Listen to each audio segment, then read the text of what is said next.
Welcome to the Online Metals Materials Talk series. This video dives deeper into aluminum alloys, more specifically the 6000 series alloys more commonly used today. 6061 aluminum is the most commonly used aluminum alloy, primarily due to its strength, heat treatability, and comparably easy machining and weldability. The main alloying elements of 6061 are magnesium and silicon.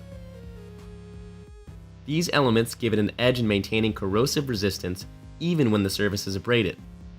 If that wasn't enough, it can also be anodized for an additional thin layer of protection. 6061 is available in many forms, including extrusion, sheets, and architectural shapes. You'll find this alloy in applications ranging from food packaging and fly fishing reels to firearm suppressors. 6063 aluminum is often called architectural aluminum for two reasons. First, it has a surface finish that is far smoother than the other commercially available alloys. Second, the strength is roughly half that of 6061.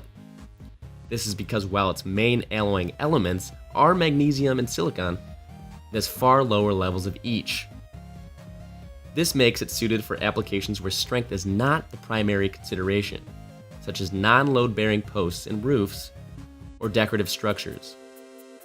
6063 rates well for performing in cold working operations, is excellent for anodizing, and fair for machining. While it is easily welded or brazed, you should carefully select filler material to compensate for reduced strength in welded regions. 6101 aluminum is best suited for applications involving moderate strength and maximum electrical conductivity. It's similar to 6063, but with minor chemistry changes that enhance electrical conductivity. Although 6101 offers slightly lower conductivity than 1350, it offers way greater strength. It is typically used in bus bar applications and can be used as an alternative to copper.